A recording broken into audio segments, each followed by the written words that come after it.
Welcome to the Wayne Breezie channel, host of the Wayne Breezie Show. I'm here to deliver to you great NFL content. You see the team, hit that sub button and tune in.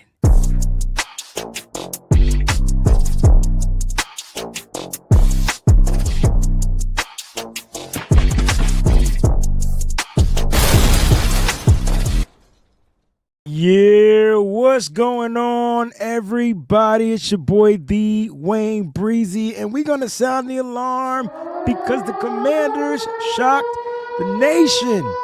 Upset of the week. And you know what? For Commander fans out there, if you're watching, listen, that doesn't mean that nobody was cheering for you. Your fan base was cheering for you. You know what I mean? But you were going up against the juggernauts of the NFC. So most people, felt with a 9.5 point, they felt that the Lions were going to win. But you know what? I tell you what, we're going to break down all these games. We're going to recap Divisional Round weekend because it was crazy. It was crazy, AZ, baby. Like, you know what I mean? Look, I got upset twice. You know, I picked the Lions to win. I'm not going to lie. I also picked the freaking Ravens to win. I think I went out on the limb and picked the Ravens. And, of course, the Bills were going to win, right? Like, what made me think that and I said it. And if you go and watch the show where I preview and predicted who was going to win, go watch the show. I said the game was going to be close. And I said that the Bills should win. But no. I went with Lamar Jackson. You know? I did.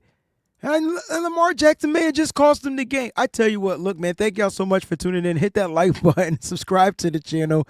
Okay, man, listen, you're going to get great content here, man. It's just me, and I'm going to be talking, 49ers. I'm going to be talking football. That's what I do here, right? 49ers and football. That's what we do. 49ers and football. That's just pretty much what I do. Like, so make sure you hit that like button. If you're new, sub to the channel, man. Do not miss out. Make sure your alerts are set to all, right? So once you sub, make sure you go through it and make sure it's on all shows so you don't miss any of the shows. And you can become a member of the Breezy Bunch crew. All right, just click on that join button. It's super simple, y'all. Like, just hit the join button right now. Like, you know what I mean? Smash that joint like it's some glass. You know what I'm saying? All right, man. Use the promo code SFBreezy on residency.com. You can save on your total purchase, man. You can see my residency caps in the back right there in a nice little shelving unit that I got going. You know what I'm saying? So, man, make sure you guys go ahead and do that. All right. Look, we're not going to waste no time. We're going to get down to the recap, all right? So we got the first game that was up, Saturday game, was the Texans versus the Chiefs. And I was just like, okay, this is going to be a game. I knew it was going to be a game. I knew that the Texans were going to have to come in there. They're going to have to run the ball. And I thought overall, man, I mean, they got 88 yards from, Joe Mixon in a touchdown. But a lot of people are going to talk about this game, talk about how the refs cheat, and they did. And I'm not going to beat around the bush. The refs absolutely cheated in this game. I mean, from the personal foul calls to, I was like, all right, man. You had me with the first one, I was like, all right, cool. It was kind of close. But the second one, when he was on the ground, and I'm just like, bruh, you can't call that. Like, you can't call that, But even with the refs cheating, that's not why the Houston Texans lost this game. It's just not. It's not why the Houston Texans lost this game. Even with the referees cheating, that's not why the Houston Texans lost the game. They lost this game because of a kicker. Kayami Fairbairn, however you want to say his name. I mean, the 1 week you needed him to show up and kick like he was the best damn kicker in the NFL, he just couldn't kick it. First field goal blocked. He misses an extra point. Then he misses a field goal. It's tough, You look into the roads to the playoff, man. When you get into these playoffs, man, it get tough. And sometimes it comes down to the kicker. It just does. It sucks. It does. But Kayami, however you want to say your name, dog, you know, you had opportunities. And that's what I mean. The Texans had opportunities. They did. They had opportunities. And I felt like they dominated in the game offensively. They had more yards, more passing yards, more rushing yards. They ran the ball better. They averaged more yards per play, 5.2 to 4.2. They did everything better in this game. They had more first downs. They were better on third down. They weren't better on fourth down. They went for it once. Had more plays. But the penalty yards is what killed them in this game. The penalty yards is what killed them. No turnovers, no turnovers. But those penalty yards killed them. Ooh. And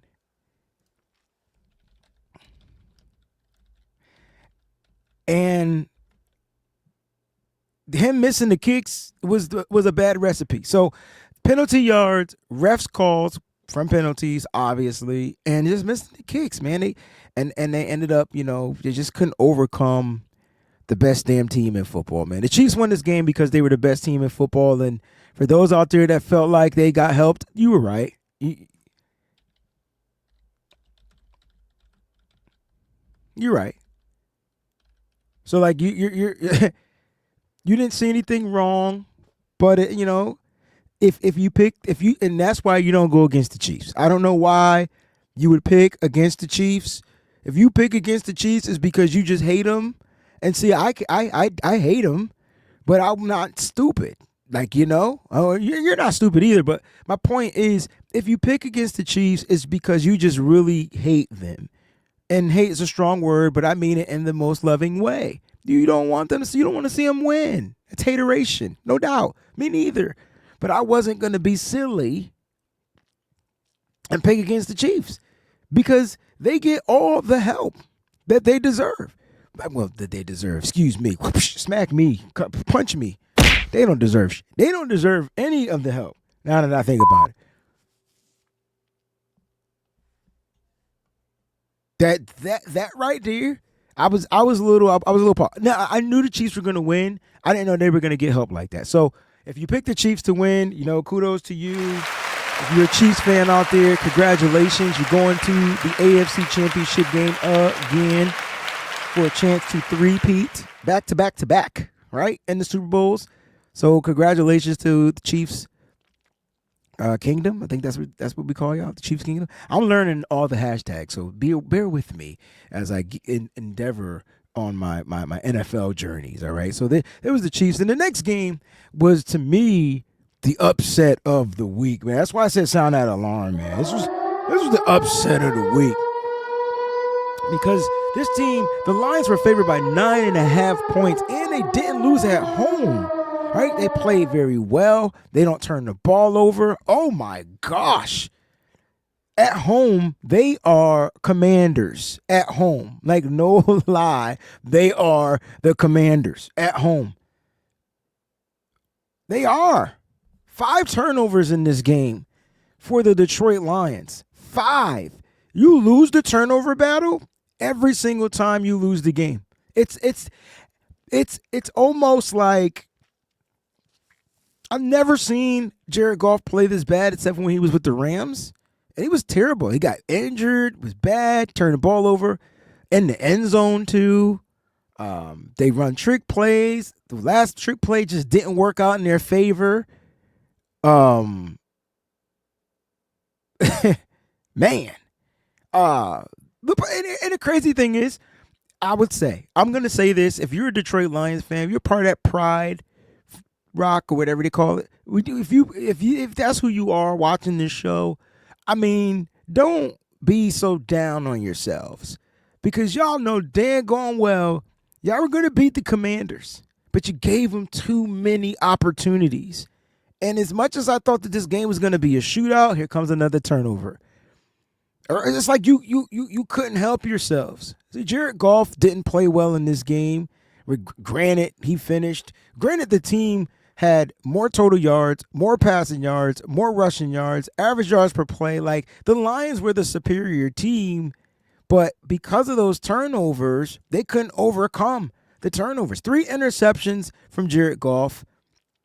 Okay, you had the interception from Jameson Williams, right? He throws one too on one of those trick plays. You were the Lions were able to run the ball, and for some reason they kept throwing it. I'm saying to myself, if the Commanders can't stop the run, then why go away from the run? Like, I didn't understand it. They couldn't stop it. But you know what they did? My good old blue Mike Sanders still. I call him Mikey because he went to Michigan. He was holding it down out there in from the defense for the Commanders. 2 interceptions, not one, but 2 interceptions.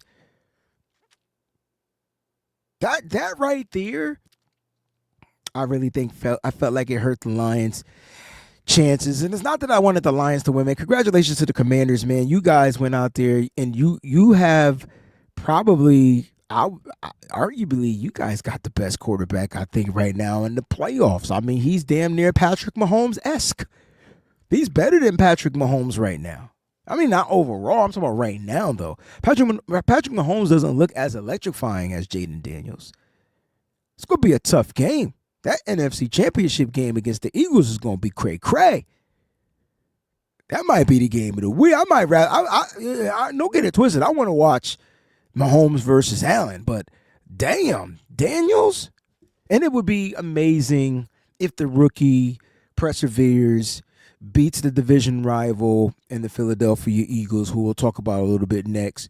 But at the end of the day, like, the Commanders' defense, mainly their secondary, brought the pain. They were on their method man the whole game.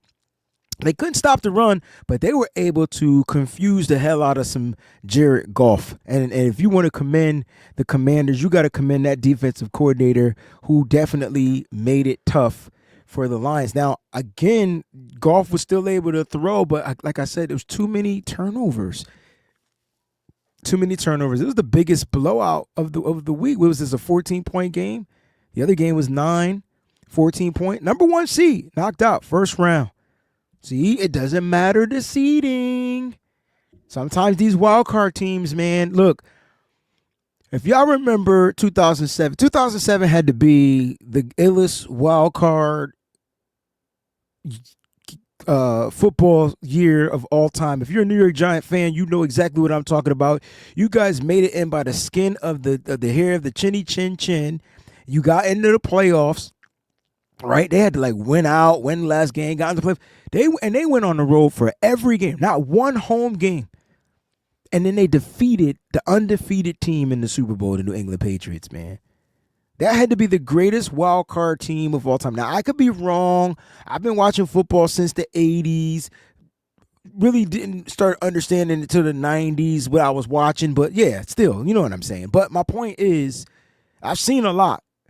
But that team right there probably had to be the greatest wild card. The Commanders are in that.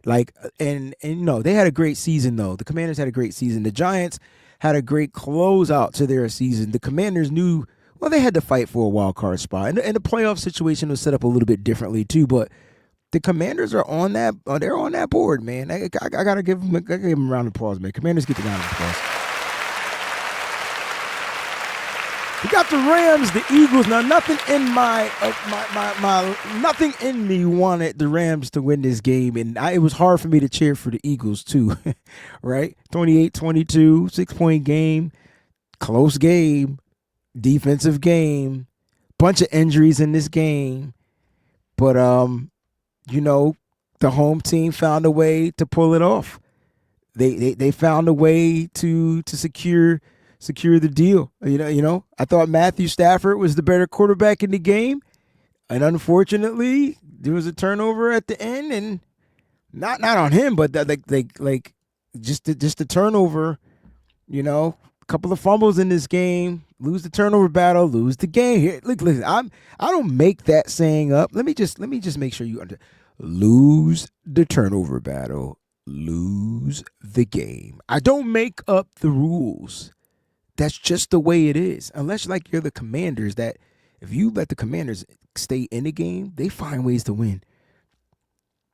But now this was a good game. Like this was a good game.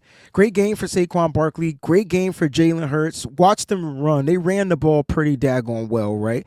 If you want to know what the Philadelphia Eagles did super well in this game, other than their defense coming out to close out the game, getting the big sack on Matthew Stafford at the very end of the game when they were on their last drive, looking like they were driving the ball down to get into to score a touchdown to win this game, and you get the big sack by Jalen Carter from the defensive tackle. Man, closed out the game, right? Their defense definitely held them down. It's been holding them down all year. They got the number one defense in the league for a reason, and it showed up when it mattered the most. That's what makes them the number one defense, right? It's not about them just dominating. It's can they close out a game? Can they dominate? For sure, but can they close out the damn game? And they did. I thought the Eagles defense brought the pain, man. They closed it out. They dropped the bomb on my man Matthew Stafford and those Rams. And I thought the Rams, for a split piece of a second, I thought y'all was gonna come back and win this game. Y'all had plenty of time on the clock. Time was on y'all side, and it was Matthew Stafford. I don't count out the Matthew Stafford veteran type of a quarterback. He still got it. Now I don't know how they're gonna work out his non-guaranteed contract going into next year. We'll talk about that later. But my point is, he still got it, and I thought he was going to be able to do it. But listen, those turnovers killed him, man. Fumbling the ball. Kyron Williams fumbling the ball. Can't fumble the ball. Can't turn over the ball. You can't turn over the ball in a regular season game. What makes you think you could turn over the ball in a playoff game? Like, somebody help me with that. Like, it's just, you just can't do it. Overall, man, like, this was a good game. This game, snow game. The weather definitely played a factor. Saw players sliding all over. Eagles lost Quinyon Mitchell, their rookie. The Rams lost their Mitchell, Braden Fitz. Like, I mean, it was tit for tat, literally, throughout this game. But you knew the Eagles had the better run game, arguably, and it showed up when it mattered the most. It showed up. 285 yards on the ground. When you got a quarterback that can add to the element of the run game, it's a wrap. That's why I think next week's NFC championship game is gonna be crazy. I don't expect Jalen Hurts to run like a Jaden, but they both will scramble. It's gonna be electrifying for sure. It's going to be electrifying. So, if you're part of that Fly Eagles Fly crew, man, thanks for tuning in. Make sure you hit that like button. But listen, congratulations to y'all, man. Y'all going to you guys are hosting. Let me change that up. You guys are hosting the NFC Championship game. And I'm going to be honest, man. I don't think the Commanders are going to be able to get it done. And I will be doing my prediction show, and it may change. Jalen Hurts is injured. Let's just keep it a buck. I don't think it's significant enough that's going to keep him or hinder him from this game. But he did get dinged up in this game. They're dealing with some injuries for sure. Trying to think of the Commanders. They got a tight end like Zach Ertz. I mean, can Orm Burks cover a Zach? Or I would say, hey, who knows? Game's going to be crazy. But again, congratulations to Fly Eagles Fly out there. You guys got that victory for sure. And to close out the divisional round, the 2024 NFL Divisional Round, it was the game of the week, hands down. It was the game of the mother freaking week. Yo, this game was crazy. I ain't even gonna lie. Like, the Ravens scored so fast, I'm like, oh shoot. The Ravens scored in literally like 3 minutes. I'm like, all right. I say, it's going to be good. I don't know if Josh Allen going to be able to keep up with the Jackson. I didn't think he was going to be able to keep up with the Jackson. But then what happened was Lamar Jackson turned the ball over twice. He throws an interception deep down the field. I don't know what the hell he was seeing. It's like he missed the whole safety. Taylor Rapp gets it. First of all, Taylor Rapp hasn't played football since 2012. He comes in the game, gets an interception, and then gets injured and doesn't finish the game. And he might be out for the playoffs, depending on what the injury is. I felt like it was a hip injury. Not sure what the diagnosis was. But my point is, man, what a big time to show up to help secure a victory for your team. He ended up getting injured on a fumble play. Must have been the fumble play that Lamar Jackson is fumbling right here on this ball. Like, I didn't get this. Like, it was a bad snap from the jump, right? And then he was trying to make a play, and it was like, bro, just go down. Bro, just go down. Just go down. Like, and when in doubt, hit the ground. I don't even know if that rhymed, but in my head it did. And Lamar, man. And you know what? You know what? As bad as that was, the Ravens, down by 11 at the half, still had an opportunity to go out and win this game, which they did. They were driving on the Buffalo Bills. Big pass, Mark Andrews trying to make extra yards. What'd he do? Fumble. I'm like, oh no, you can't fumble the ball, bro. Like, not now, ever. Not Mark Andrews. Fumbled the ball. You want to talk about the change of it? Yo, even after the fumble, the Ravens had an opportunity to tie this game. Now they scored a touchdown. They missed the first 2-point conversion. The ball got batted down.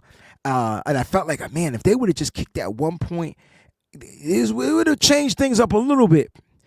Even with that fumble, though, Lamar Jackson regrouped his troops on the offense and got them down and scored again, making it a 2-point game. Like, I'm talking about scoring. Let me see, when did they score? When did they score? With 1 minute and 33 seconds. You want to talk about a kid that a turnover just doesn't phase? That's your MVP. That's Lamar Jackson. When I say, let me make sure you guys can see me clearly when I say that I've never seen a quarterback throw an interception, fumble the ball, and it didn't phase them. And I'm looking at Lamar Jackson like, dang, man, you lose the turnover battle, you lose the game, dog. He didn't give two flying what I thought, because he went out there and he brushed the dirt off his shoulders and threw a 24-yard scrambled touchdown pass to Isaiah Likely. 24 yards on a scramble, on a run. It was on the move. I was like, whoa, wide open, a little short. Isaiah had to go and adjust and catch the ball. I'm like, oh, snap. Minute 33 seconds left. I'm like, all right, that's a lot of time for Josh Allen. But listen, they going to tie the game. I knew they was going to tie the game. Listen, Matt Milano, their linebacker, who was like looking like the all-pro linebacker of 2024, like, you know, he was a free agent this year. I'm like, the Niners should pick him up. Like, I'm a Niners fan. They should pick him up, right? Nah, they didn't go that route, right? The Bills re-signed him, right? I'm saying to myself, wait a minute. This guy is balling out. He was off the field on the 2-point conversion. Mark Andrews. Now, you guys got to see my face. Mark Andrews was wide open. Now, look. Could the throw have been a tad bit better? Yeah. They was in the elements, though. Throw was there. Mark had the ball, but he slipped. And slipping was the first thing when you're slipping. The first thing you do when you're about to slip and fall. You put your hands down to try to break your fall. Even though you're about to break your hand, you big ass motherfucker about to slip, you probably gonna break the hand. But you ain't thinking about breaking the hand. You trying to brace the fall. You rather break your hand than break your butt bone. Anyway, that's what happened. And as he was falling and slipping, he couldn't reel the ball in on the 2-point conversion. And Mark Andrews, man, I don't know if you're wanted back in Baltimore, because I know if you were a 49er, bro, they would have exiled you, dog. Like you wouldn't even be able to have shown up to the locker room to take a shower, to get cleaned up, to be asked questions. Like you would have been, your stuff would have been packed to where you, my man, would have had not been able to enter the gates of the 49er Bay area fan base whatever. They would have exiled you straight up, man. If you don't know what exiling is, man, go back and read some Shakespeare stuff, man. I can tell you right now, it's when you are banished. You're banned from entering wherever the territory is. That's what it is to me. You would have been exiled. But I don't know how the Ravens flock are with their fans. They might be a little bit more forgiving, but I didn't know. I didn't know. This game was good. This game came down literally to 1:33 seconds. Literally. With the turnovers. Buffalo didn't turn the ball over at all, but with the turnovers, this game came down to 1:33 seconds to where the Ravens lost this game by 2 points. They lost the game by 2 points. And I know you can say, well, damn, Breeze, what if they just would have kicked the extra points? Just I'm just saying it could. Man, they kicked the extra point, boom, 1 point. They kicked this extra point, boom, tied. Now your defense got to go out and make a play, but nah. They failed on both 2-point conversions, man. And Baltimore was just they were the better offense out there. I mean, they moved the ball better. They ran the ball better. They moved the ball better. They threw the ball better. Rushing was almost a push, but they ran it better. They had about 30 more yards rushing. Average 7.3 yards per play. And it was just like it was just nothing you could do. It was nothing you could do. So guys, the championship games. The championship games are set. The championship games are set. It's the Commanders at the Eagles. It's the Chiefs hosting the Buffalo Bills. Man, this is going to be crazy. Okay? Now, I like the divisional round. I like that battle. Like, you know, I'm excited to see what Jaden Daniels can do and bring to Philly again. I have to go back and rewatch the game where they played in Philly. Not where they played in Washington, but where they played in Philly. Not D.C., but, you know, or Maryland, wherever they play. But you know what I'm trying to say, because I want to see how he played in Philly. But the element's going to be different. Maybe some snow out there. I don't know. But the good thing about that for the Commanders is this East Coast, man. You ain't changing the time zone. All that type of stuff stays the same, right? It's all relevant. And then it's Allen versus Mahomes. I mean, that's the main event. You know, that's the main event. It's Allen versus Mahomes. I feel like Josh Allen. I know they beat Kansas City. Didn't they give Kansas City their only loss this year? I don't remember, but I just know that they can't beat them in the playoffs. And look, I feel like the Chiefs are super beatable. Like, and I'm not saying that because I'm hater-rated. Like, I just feel like they're super beatable. They don't run the ball well. If they don't run the ball well, you should be able to beat them. But you should be able to beat them. If they can't run, they have proven they can't run the ball. Now, you might get some Patrick Mahomes running in this game, because the Bills defense, I think the Bills defense gave everything they had against the Baltimore Ravens. I don't know if it's going to be enough for the mind games Patrick Mahomes likes to play with defenses. So look, I'm going to be doing my prediction show. Make sure you guys stay locked in right here on the Wayne Breezie channel. Check out that prediction show. Don't forget to hit that like button, subscribe, all that good stuff. And again, guys, man, you guys are always the realest, man. You guys are the reason why I love doing what I do. So thank you, man. I appreciate you. Thanks for watching. Thank you all for your support here on the Wayne Breezie channel. If you're new, make sure you click on that subscribe button. Don't forget to smash the like button and check out the other videos. Thanks for watching.